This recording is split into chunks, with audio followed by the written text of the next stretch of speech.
Hello everyone, welcome to our channel. It's Clay and Cindy. Today we had an unexpected surprise over the weekend. We had our first garage sale of the year in Minnesota at the end of March. Isn't that awesome?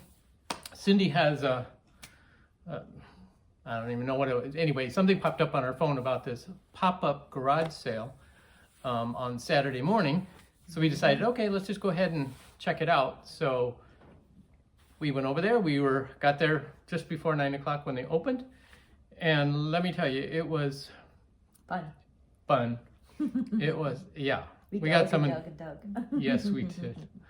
The basic story is that this family lived in the house for a long time. They sold the house. The person who bought the house and the contents.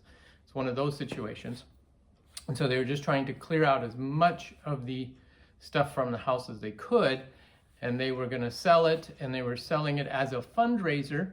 So the proceeds were going to go to a friend of hers who is adopting a child. So it was a great cause.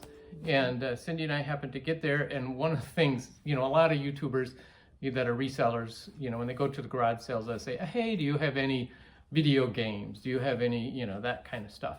Well, our mantra is, do you have any old vintage sewing stuff? And the woman who bought the house that we asked, she goes, do I have sewing stuff? I have a sewing room. She has a whole sewing room. So she took us in the house, downstairs, because the sale was happening outside. But she took us downstairs into the sewing room. And it turns out this lady was a quilter, professional quilter. So she had a professional quilting machine. She had tons and tons of sewing supplies. All of it had been sitting for a long time. Yeah. And so that was our first task, was to sort through all of these boxes of vintage sewing stuff. Now, of course, my longtime viewers know that what we're looking for is the vintage embroidery hoops and vintage embroidery kits, stuff like that. But let's just say we found some incredible stuff as we were down there. And then I'll share towards the end two incredible things that happened that are going to be, one that's going to be a tremendous moneymaker, and but also we're going to donate half the money back to the adoption fund. Yeah, to the adoption fund. So thank you. My thoughts get lost sometimes. So anyway, when we first walked up to the sale and it was on the street, there was this box, because they were bringing everything out in boxes and then starting to set them up on tables. So they weren't even set up. They had just started. And this bag was at the top of the box. And so I grabbed this, and then I saw what was under it. So I just grabbed the whole box. And that's when we asked her about the sewing stuff, and that's when she took us in the house. So we had set this whole box aside. And so I'm going to let Cindy go through this. Yeah, not even knowing what was really in it. We just saw this at the top, and everything under it was amazing as well. But this whole little old-fashioned lunchbox was full of old-fashioned toys. Look at this cute little book. Not only does it have jingles, but when you open up the pages and turn them, they squeak. I was like, what a creative book. Awesome. It's just amazing. And that the tape is still intact, which is amazing because it is yellowing. And it's just the cutest little book ever. Very, very creative book. And then there was the wonderful kaleidoscopes. I used to have one of these as a kid, and they both still work. This was really fun. One of the old wooden, I don't know, is this one? It must come apart, so you can take the little things off and then stack them back up. But again, the colors are really nice on it. And solid wood. Yeah, solid wood. Just kind of looks like a little Christmas tree. And I love the top screws on, so they don't just all fall off, like with the modern plastic ones are always falling off. Yeah, because it just pulls on and on. So that just holds it. I'm sure that's probably why it's still very well stayed made. Together. Yeah. And then, of course, who can survive any childhood without a ducky? It's not a rubber ducky. It's a plastic one with a little noise maker in it. Yes. So it's like a rattle. So and the colors, again, everything is just the eyes and everything are really still intact on it. Very well cared for. Of course, I remember these. They're called Plackies. Oh, Plackies, yeah. I remember these as a kid. I probably had them myself, but in the 60s, 50s. But yeah, just plastic toys for little babies. And, woo! This little guy is wooden, so he would like roll, and he all comes apart too, and then you can put them back together as a, all different funny ways, I guess. You could do that.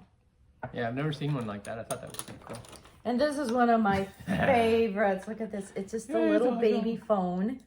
And it says it lights up. So at one time when you press this, it lit up. But it's even got like the little pretend rotary dial to it. And does it have like a cord? Does it look like it would have had a cord sometime? No. So it's never had a cord either. No. Oh, cool. It's called the Princess Phone. So anyway, I just thought that was adorable. More than one piece. How do you want to do these? Oh, and then in the bottom of this, there are just these loose animals, wooden animals that are painted. Nothing special. I don't even know if they were like from a game or from like a Noah's Ark set or something. But the other thing that was in there in the bottom, which was really exciting to me, were these vintage, made in Germany Halloween figures. There's a cat and an owl, or two cats and an owl. They're marked Germany on them. So I don't know. I'm not familiar with vintage Halloween that well. If these were like originally game pieces, because they look like they may have been game pieces, or if they were just like little display pieces. But these were a great find in there. And then some of the other things that were in there were these vintage purses. There's 4 of them. This is a beaded one made in Japan. This is a velvet one. There's no marks on this one. Then there's this other sequin-like purse. Oh, here's a tag on it, but it doesn't say anything either. And then there's this last one, which is beautiful. I love the clasp. It's a flower clasp on it, with rhinestones on it, which is really cool. So there's these 4 purses, again at the bottom of the box, which was awesome. And then there's also a jewelry case. And it was full of jewelry, which we actually put in another little container because we were sorting through it. Some of the fun ones we found were this wonderful locket. And the fun thing about it, it does open. It's got a little thing in it. And it just says whose it was, who used to own it. Yeah. Oops. So it's got the little clasp on it. Just love this vintage lockets like that. And then these were really fun to find. Trifari, I always look for Trifari jewelry. Some of it's really high end, some of it's not. But these are little clip-on earrings. And these, when we look these up, they go for about $25. Just as clip-on earrings. It's pretty cool. And the detail on them is just so cool. And then, of course, it came with a lot of costume jewelry, and the colors of these are all clip-ons, but just the colors is just pretty amazing. Like these bright blues. I mean, they were very colorful people.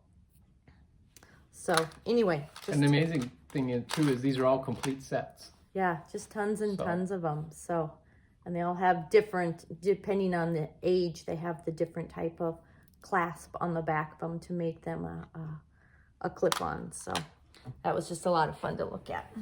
That was fun. And then also in the bottom of the box was this box. It's now empty, save the little newspaper article. But in this box, and this is what really paid for everything, was tons of vintage buttons, the pinback buttons. Some of them are local, but some of them, like these, I believe came in like your bread packages. So they have different sayings on them. Let's get lit. That'd be a little different today. Some of them are local, like this is a local high school here in the area. And then, I mean, this is how many buttons were in there. There's probably close to 100 buttons. There's a whole slew of Red Cross buttons. I'm having a hard time displaying it. There it is. It keeps spinning on me. Anyway, and they date all the way back to 1919 and forward. So, and some of them are these where the bend over. Yeah. The bend over tab type. Then there's some like these, which have different countries and their flags. There's this one. One way, his way. I love that one.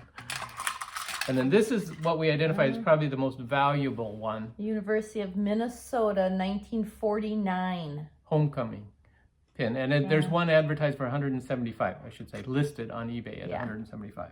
So is it worth that much? No, I don't think so. But, so if we list ours for less than that, we're probably good. And then these are all political buttons. So there's Ike and Nixon. There's Wilkie and McNary. There's General MacArthur. Yep, World War II. There's Dewey and Warren. And then there's also Roosevelt. So a lot of these are from the 30s and 40s. Spanish-American War pin. Oh, that's actually a button. Oh. It's for a Spanish-American War it is veteran. A button. Yeah, it's a button, which is really kind of cool. Yeah, that is. USV is United States Veteran for the Spanish War. But then there's this one, which is a Morton Salt, but it's not a pin back. It's for your writing pen. It's your clip. I thought that was pretty cool. And how often does AAA today give out awards for a driver with no accidents in a year? Is that the funniest thing ever? That'd be awesome. I mean, that's quite the hefty thing to give out. There must have been quite an accomplishment not to be in an accident, but it's a one-year award for that. Whoops. And I assume that also dates to like the 30s. Yeah. So just an incredible collection of pins. So, and some of those will list in lots, and some will be sold individually. And some will be sold down at the Pink Elephant. And also in there were these pewter figures, a nativity set of the manger, Joseph and Mary, and these are Metzke's, and according to eBay listings, it's a rare set. There's a lot of pieces to it. We only have the 3, but this sells for like $25 for the set of 3 pewter figures. So that was pretty exciting. And I think, there is this little box in there too. Boxes and boxes. So all of this was just in this first box before we even get downstairs. And this is full of, actually it's broken watch bands. But there's a number of them that are 12 karat gold. Okay, and then this was the creepiest. But it's gold teeth. It's a plate for your teeth. Yeah, and it's still got, one of them still has the part of the tooth in there. So it's kind of gross, but it could be worth quite a bit of money if it's solid gold, which I think it is. So you never know what you're going to find in these little boxes at garage sales. Teeth! All right, then we went downstairs and picked up some more things. And most of it is sewing related. I love this. That is cool. It's a Armo's Sew It Yourself tie guide. So this shows you how to make ties. I love ties and I like sewing. So I thought, that's for me. I'll grab that. And it's got all the different parts in it to do that with. Then there's these scissors. And what's interesting, it says these are Mother's buttonhole scissors. I've never heard of buttonhole scissors before. So you who are seamstresses and are familiar with buttonhole scissors, you can let me know what you think about those. Tell us how you use them. Yeah, I know it's got an adjustable knob on there and different things. I don't know. And these are Rockford, Illinois Cutlery Company. I don't know what that's all about. Then I found one of these. I've been looking for these for a long time. They're usually pretty expensive, so I don't pay much for them. But I found a pair of these wonderful bird scissors. These are for embroidery. Flamingo or something. Oh, it's like a... Yeah. And it originally was gold plated, but the gold is all wore off. You can see the gold on the inside there.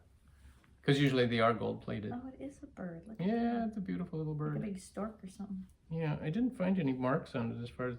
Oh, there is some right there. You can see it in the light, but it's really hard to read. Oh, maybe that's why we got the magnifying glass. You can use that.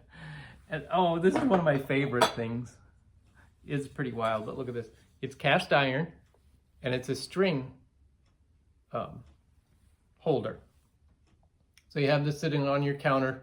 This more than likely was at a store originally. And then you have your ball of twine in there, and then you keep pulling it out. And this keeps the ball from rolling all over your counter. I just thought it was awesome, so I had to grab it.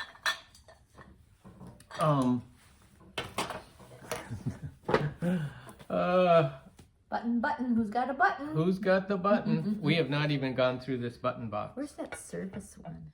Service? Remember there's one that said service and you said, oh. Oh, did we throw it in here? I don't know what you did with it. I was just curious. Oh, I think I did throw it in here. Anyway, he thought it belonged to like a uniform for people in the service. Because Oh, it yeah, actually 'cause it said had a US big- service on it and it was just blue and, Yeah, oh well, it's in the depths of the somewhere. there's a kind of a cool little button. So yeah, we'll have to sort through this bin because we haven't sorted through it yet. I remember back in the day all the material buttons compared to the plastic shaped buttons. It's Yeah. quite the eclectic. And here's some round green bead buttons.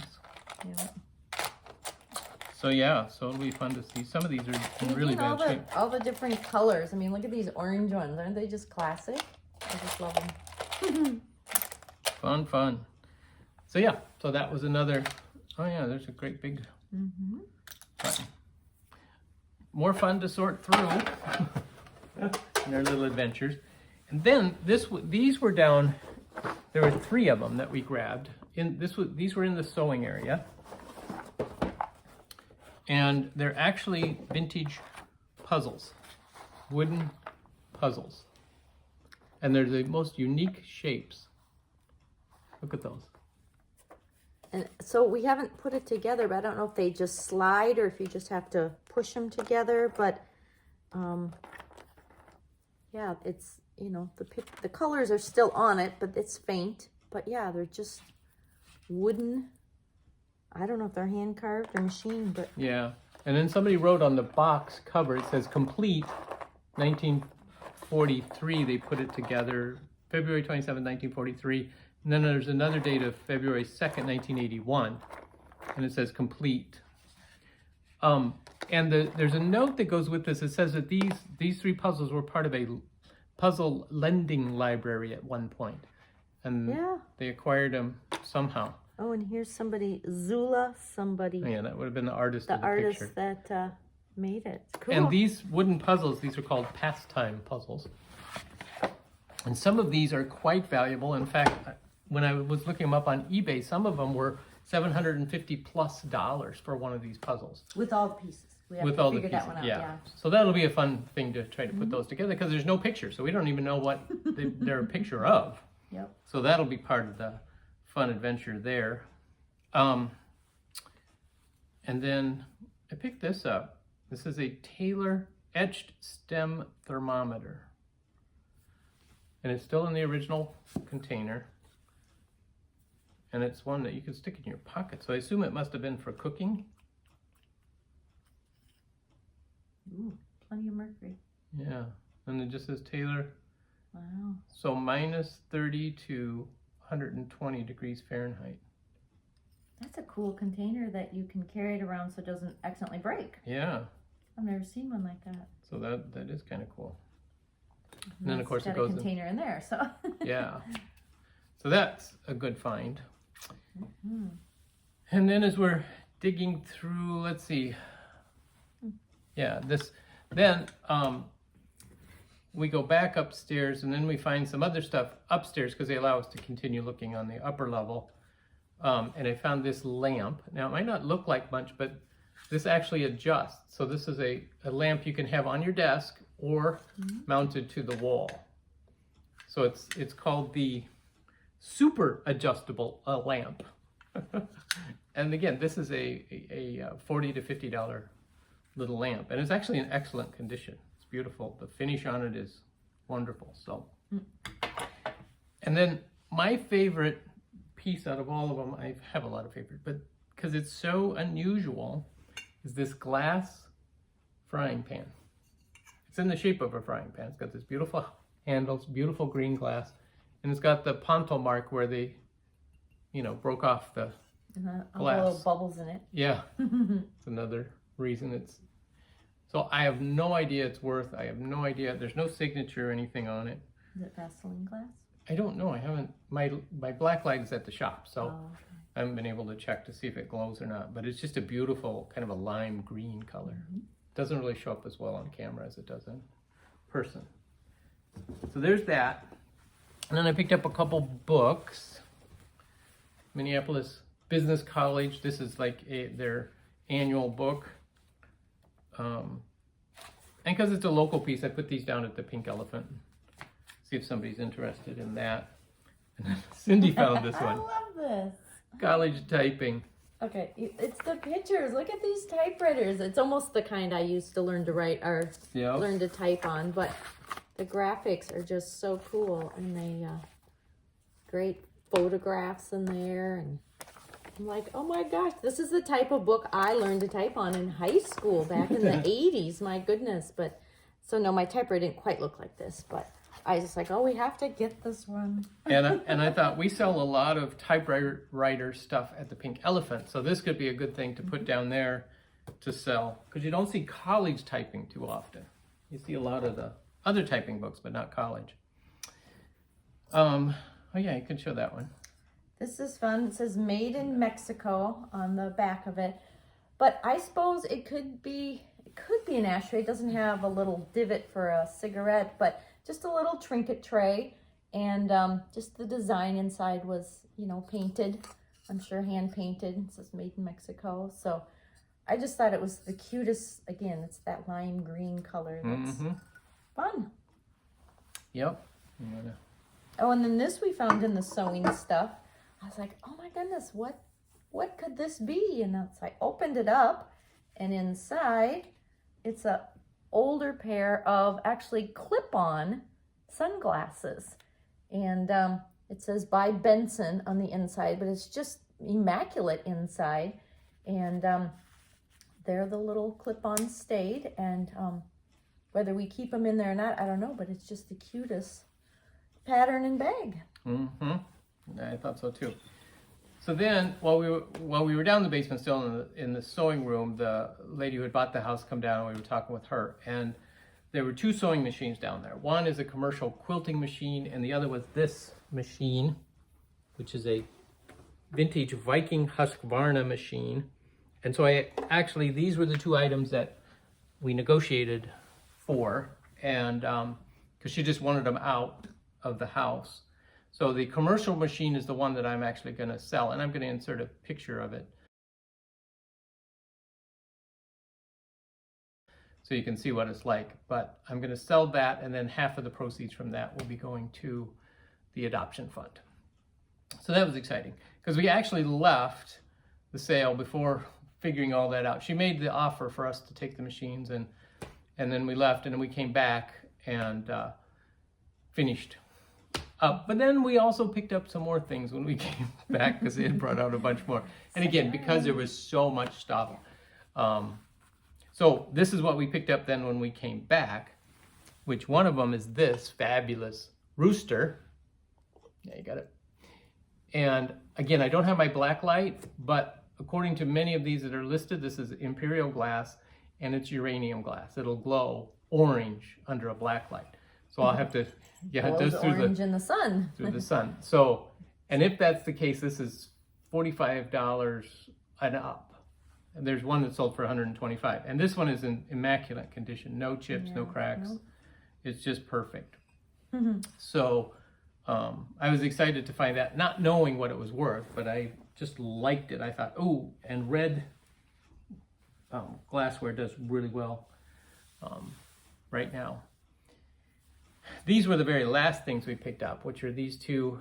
These are Black Hills Alabaster, but they're Art Deco style candlesticks, and that's why I love them. So, and I can't find anything similar to them. So, but the other thing we picked up were these couple tapestries. It's so pretty. Yeah, love tapestries. This mini rug. You got it. You know, again, just in beautiful condition. And this family was very meticulous. What's it say on here? What does it say? Something on the back? Oh, made made in Belgium. And it's made in Belgium. Oh, okay. Yep, another made in Belgium, which the tapestries say too. But they have notes on many of their pieces. Like this one, it says washed April 1973. So they did wash it. So they're letting people know it's been washed. Old piece of tapestry from farm. So their family must have owned a farm at some point. Larger square piece tapestry I bought several years ago, not valuable. Now, because she was a quilter, she might have planned on using this in one of her quilts. Yeah, who knows? So here's another, just a smaller piece of the tapestry. Can you imagine a quilt all made out of tapestry? It'd be beautiful. Yeah, and here's I think this is the larger one she was talking about. But another beautiful scene. They're just such a piece of artwork in and of themselves. I love tapestry. This one says made in Italy. Oh, cool. Here. It sure does. Didn't even look at that. There it is. Made in Italy. And then there's a couple more pieces. This tea towel. Love this. Sunday. With the little puppy. Yeah, it's puppy. Yeah, it's beautiful. Great piece for spring. And then picked up these two, which are leather doilies, which is kind of, you know, unusual and kind of cool in and of themselves. But then she has a note on the back of this one, and it says, I bought these leather doilies when on trip with Aunt Nan to the World's Exposition, San Francisco, August 1915. One was Mother's and one was for Aunt Vest. So these are from the World Exposition from 1915. And they're in amazing condition. This one does have a few tears on it. But the larger one just has one tiny tear in a corner. But they're just beautiful little doilies. I was amazed at that. Oh, and this little oil can goes with the commercial industrial machine that we got too. It reminds me of the Wizard of Oz. You know, the Tin Man needed his oil can. I've never seen anything quite so close to that. And it's even got the little crimp on the top of it. It bends, so it's just cute. Yeah, it is cute. So that's most of what we got. There's a few things we didn't show you, but yeah, it was quite a day of digging and It was finding treasures. So thanks guys for watching. Catch you next time.